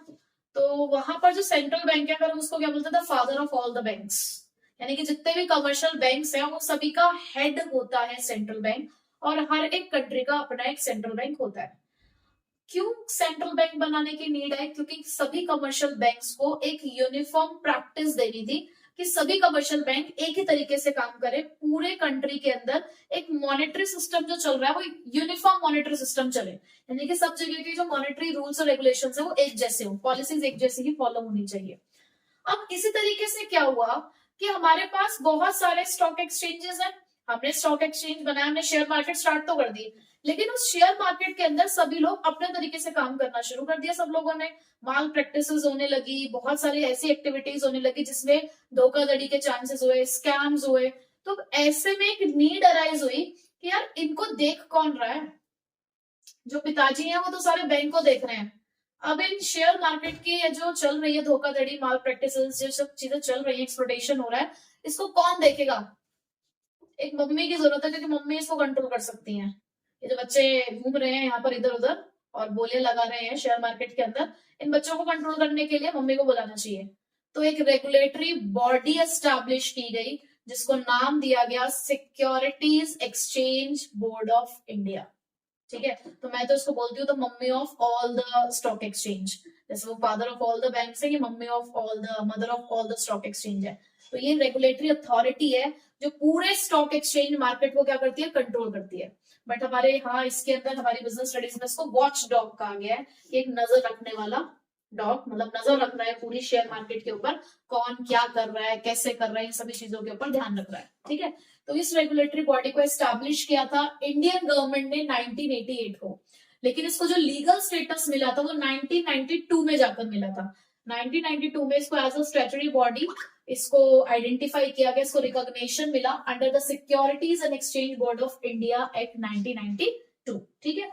उसके बाद सेबी को हमने क्यों एस्टैब्लिश किया, just to promote the orderly and the healthy growth of securities market, यानी कि ताकि इस सिक्योरिटीज मार्केट के अंदर, इस शेयर मार्केट के अंदर जो काम चल रहा है वो हेल्दी मैनर में चले, ऑर्डरली मैनर में चले, यानी कि जितने भी ये ट्रेड माल प्रैक्टिसेस हो रही हैं, जितने भी एक्सप्लोटेशन हो रहा है, चाहे वो एक इन्वेस्टर का हो रहा है, चाहे वो किसी एक ब्रोकर का हो रहा है जो वहां पर काम करने वाला है, या किसी भी अदर पर्सन का, जो भी मार्केट के पार्टिसिपेंट्स हैं, तो उन सभी की सेफ्टी और सिक्योरिटी इनका मेन पर्पस था, ठीक है।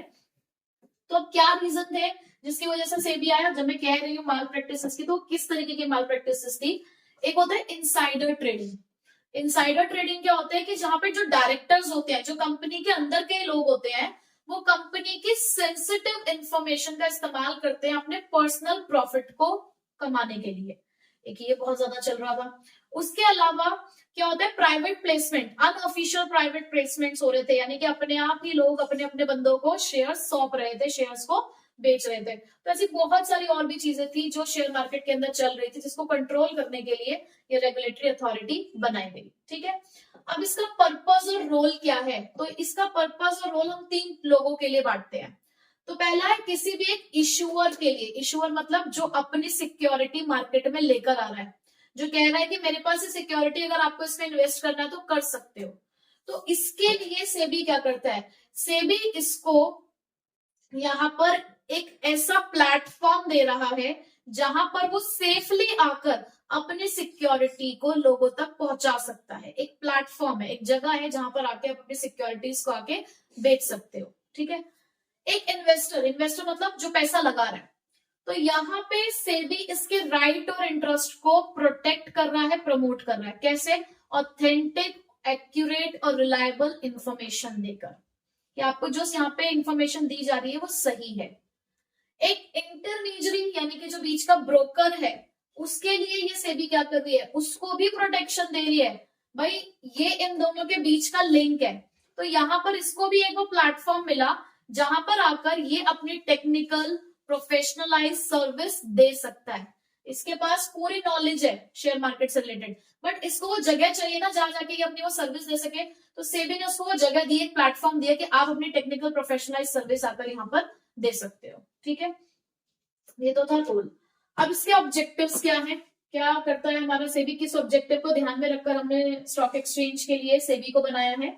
तो पहला है to regulate the stock exchange. सबसे पहले तो रेगुलेशन, इनकी लगाम कसनी है। सभी शेयर मार्केट के अंदर काम करने वाली स्टॉक एक्सचेंज जितनी भी है, हम इनकी लगाम कसनी थी कि बहुत अपनी मर्जी से काम कर रहे हैं, तो इनको पहले तो रेगुलेट करना है। ठीक है। दूसरा, हमें इन्वेस्टर्स को प्रोटेक्ट भी करना है, उनको गाइड भी करना है और उनको एडुकेट भी करना है कि भाई आप भोले वाले इंसान हो, पहले समझो, चीजों को पढ़ो समझो। ये शेयर मार्केट कुछ ऐसे नहीं कि जो भी आया पैसा लगा के चल दिया।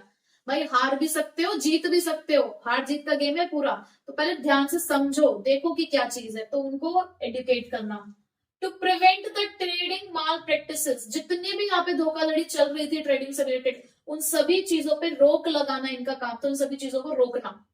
To regulate and develop a code of conduct for the intermediates. एक ब्रोकर भी अगर आके काम कर रहा है तो उसके लिए हमने कुछ कोड ऑफ कंडक्ट डिवाइस किए। कोड ऑफ कंडक्ट मतलब क्या कर सकते हो, क्या नहीं कर सकते हो, और कैसे कर सकते हो क्या कर सकते हो, क्या नहीं कर सकते हो, कैसे कर सकते हो, और इनको भी रेगुलेट करने की जरूरत थी। कई बार होता है एजेंट ही खेल जाता है, तो भाई तुम्हें यहाँ पर खेलने के लिए नहीं बुलाया गया, तुम्हें यहाँ पे काम करने के लिए बुलाया गया। तो काम करने के क्या तरीके हैं, वो तरीके ये डिवाइस ये करते हैं। कौन? सेबी। ठीक है। अब सेबी के अपने 3 फंक्शंस हैं, 3 तरीके के फंक्शंस परफॉर्म करती है सेबी, रेगुलेटरी, प्रोटेक्टिव और डेवलपमेंटल। अब हमें 1 बाय 1 वो पढ़ने हैं। स्टार्ट करते हैं functions of securities exchange board of India, यानी कि फंक्शंस ऑफ सेबी। सेबी के फंक्शंस 3 पार्ट्स में डिवाइडेड है। तो इसका क्वेश्चन जब भी आता है तो एक पर्टिकुलर आता है कि आपको रेगुलेटरी फंक्शन एक्सप्लेन करने हैं, प्रोटेक्टिव एक्सप्लेन करने हैं, या डेवलपमेंटल एक्सप्लेन करना है। ठीक है। तो ये 3 कैटेगरीज ऑफ फंक्शंस हमें पढ़ने हैं सेबी के 1 बाय 1। तो पहले स्टार्ट करते हैं रेगुलेटरी फंक्शन। देखो हमने एक तरीके से अगर आप देख रहे हो तो सेबी को 3 अलग अलग रूप में देखा, 3 अलग अलग तरीके का रोल प्ले कर रहा है हमारा सेबी। एक कर रहा है रेगुलेटरी अथॉरिटी का रोल, एक दूसरा रोल है उसका डेवलपमेंटल रोल, जहां पर वो स्टॉक मार्केट को डेवलप करने का काम करते हैं। तीसरा उसका रोल है स्टॉक मार्केट के अंदर काम करने वाले लोगों को प्रोटेक्ट करने का। तो अब रेगुलेटरी फंक्शंस की अगर हम बात करें तो यानी कि यहाँ पर वो सारी चीजों को परफॉर्म करेगा, वो सारी एक्टिविटीज परफॉर्म करेगी सेबी, जिससे आप स्टॉक एक्सचेंज के अंदर चीजों को रेगुलेट कर पाओ। तो कहाँ कहाँ रेगुलेशन की जरूरत है, कहाँ कहाँ चीजों को कंट्रोल करने की जरूरत है। सबसे पहले तो जो लोग मार्केट में खेल रहे हैं ना, द मार्केट प्लेयर्स, कौन कौन हो सकते हैं market player? Broker, sub broker. उसके अलावा भी जो और लोग हो सकते हैं, इशूअर है, इन्वेस्टर्स है, जितने भी लोग स्टॉक मार्केट में इन्वॉल्व है, उन सभी लोगों को करना है हमें रजिस्ट्रेशन। ठीक है। दूसरा, the registration of investment schemes and the mutual funds. क्या बेच रहे हैं वो, क्या दे रहे हैं मार्केट के अंदर, कोई इन्वेस्टमेंट स्कीम है उनकी, म्यूचुअल फंड है, उस चीज का भी रजिस्ट्रेशन कराओ। जो चीज आप ऑफर कर रहे हो मार्केट के अंदर अपने इन्वेस्टर्स को, उस चीज का भी आपको क्या कराना है, रजिस्ट्रेशन कराना है। So regulation of stock brokers, portfolio exchanges, underwriters and merchant bankers, यानी कि ये लोग भी क्योंकि स्टॉक मार्केट के अंदर आके काम करते हैं, सबका अपना अलग अलग रोल है। तो भाई जो भी मार्केट के अंदर आएगा पहले अपना क्या कराएगा, रजिस्ट्रेशन कराएगा, ताकि हम उसका क्या कर सके, रेगुलेशन। हमें पता तो हो कौन कौन लोग हैं जो मार्केट के अंदर काम कर रहे हैं। उसके अलावा regulation of the takeover bids. अब आपको पता है यहाँ पर बिडिंग होती है, यहाँ बिड्स लगती हैं, तो उन बिड्स को भी हमें रेगुलेट करना है कि जो टेक ओवर बिड है वो ऐसे भी ना हो जो बहुत ज्यादा हाई हो, या ऐसे भी ना हो जो बहुत ज्यादा लो हो। ठीक है। तो इन सब चीजों को कंट्रोल करना है। कॉलिंग फॉर द इंफॉर्मेशन, क्या होता है कि कभी भी जो सेबी है वो इंस्पेक्शन करने के लिए आपकी बुक्स वगैरह मंगवा सकती है या आपसे अदर इन्फॉर्मेशन मांग सकती है कि भाई हम इंस्पेक्शन कर रहे हैं, अपनी ये इन्फॉर्मेशन लेकर हमारे पास आ जाओ। तो कभी भी सेबी आपका इंस्पेक्शन कर सकती है। सो लेवाइंग द फी, अब जो सेबी है वो किसी भी तरीके की फी या चार्ज आपके ऊपर लगा सकती है। अगर उसे लगता है कि हाँ एक इस तरीके की फी या इस तरीके का चार्ज लगना चाहिए स्टॉक एक्सचेंजेस के ऊपर, तो वो लगा सकती है। उसके पास ये राइट है कि वो इस तरीके की कोई भी फी आपसे चार्ज कर सकती है। उसके अलावा सिक्योरिटीज कॉन्ट्रैक्ट एक्ट ने उसे बहुत सारी पावर दे रखी है, तो उस पावर में रहते हुए कुछ एक्टिविटीज को वो परफॉर्म करेंगे, एक्सरसाइज करेंगे। यानी कि स्टॉक मार्केट को रेगुलेट करने के लिए अगर और भी कोई एक्टिविटी करने की जरूरत है तो उनके पास पावर जो दे रखी है इस एक्ट ने, तो उस एक्ट के अंदर रहते हुए अपनी पावर का इस्तेमाल कर सकती है। ठीक है, तो ये थे सेबी के रेगुलेटरी फंक्शन जिससे वो मार्केट को रेगुलेट करती है। अब डेवलप कैसे करती है? अपने यहाँ पर काम करने वाले इंटरमीडिएट्स को ट्रेन करके उनको यहाँ पे ट्रेनिंग प्रोवाइड की जाती है। यहाँ पर रिसर्च कंडक्ट होती है और उसकी इंफॉर्मेशन को पब्लिश किया जाता है। यानी कि जो यहाँ पर जो भी काम हो रहा है उसके लिए पहले रिसर्चिंग होगी, रिसर्च करने के बाद उसका जो भी रिजल्ट होगा वो सभी मार्केट पार्टिसिपेंट्स को मिले, उसके लिए उसको पब्लिश किया जाएगा। उसके अलावा जो भी और कोई डेवलपमेंटल वर्क कर सकती होगी एक सेबी, उसके अलावा कोई भी डेवलपमेंट का काम जो सेबी कर सकती है अपनी कैपिटल मार्केट को डेवलप करने के लिए वो करेगी, ताकि फ्लेक्सिबल अप्रोच है। फ्लेक्सिबल अप्रोच का मतलब कि लोग कैपिटल मार्केट में आसानी से एंटर कर सकते हो। उसके बाद अब मार्केट को प्रोटेक्ट कैसे करना है, तो उसके लिए सबसे पहले रोक लगानी है फ्रॉडुलेंट और अनफेयर ट्रेड प्रैक्टिसेस पे। यानी कि अगर किसी भी तरीके का कोई एक्सप्लॉइटेशन हो रहा है या कोई भी फ्रॉड हो रहा है तो उन सभी चीजों पे रोक लगाई गई है।